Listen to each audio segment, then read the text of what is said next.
Our next guest is an All-Ireland winning flat champion who was signed by Warner at age 17, led the boy band life and is now a country singer. Before we talk to him, let's check him out.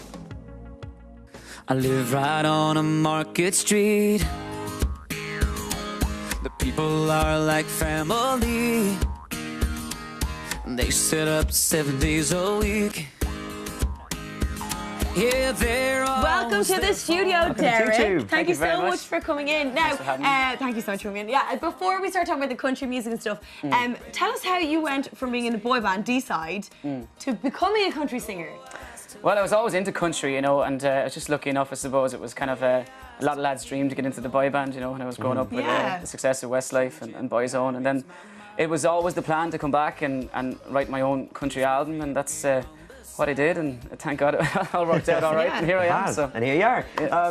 We were saying you were signed when you were 17 into the boy band and stuff, and obviously, what was that boy band life like? And also at the same time, you know, a lot of people would know D-side and how well they did in the UK and Ireland, but look at it, you guys had #1 albums in Japan and everything. Yeah, we did a lot of tours in Japan. We had #1 song with Invisible, and we toured Germany and did gigs in Sweden. Like, we were on planes every week, and it was just the rock and roll lifestyle. We had celeb parties, we were on Top of the Pops, all the big arenas, and you know, we even chilled out. We had champagne with Will Smith and Well, that's just incredible. I bet Will Smith says I had champagne with D-side. That's it, yeah. He's looking now, you know. Check this out. Tell us a little bit about your background. What kind of music did you grow up listening to in your house? That sort of stuff. Yeah, I grew up listening to country music, I suppose. You know, we had and traditional music as well.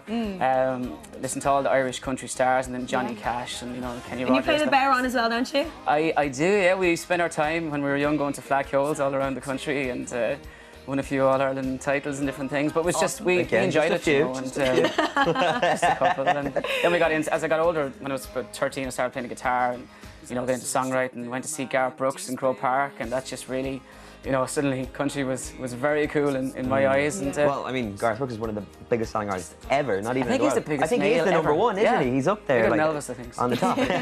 Obviously, you know, with the likes of Nathan Carter and yourself, country music is having a huge resurgence in Ireland at the moment, but not only kind of among, I guess, generations who would listen to it before, but also the younger generation is really responding to it. Why do you think that is? Yeah, well, I suppose younger singers coming out, you know, are going to, you know, naturally attract a younger audience. But the likes of Taylor Swift as well, and Mumford & Sons, and, you know, Avicii's songs like Hey Brother, they're all kind of, you know, they have that country feel, you know, definitely. And tell us what's going on now for 2014, just really quickly. Yeah, we just lots of concerts coming up, big concert tour, and we're doing dances every week. We're in the Kilmore and Cavan tomorrow night, and Galway Bay is sold out tonight as well. And all that information can be found on? Yeah, DerekRyanMusic.com. There we go. Check it out if you want to go see him live. Definitely do. Thank you so much for coming in. Thank you for coming.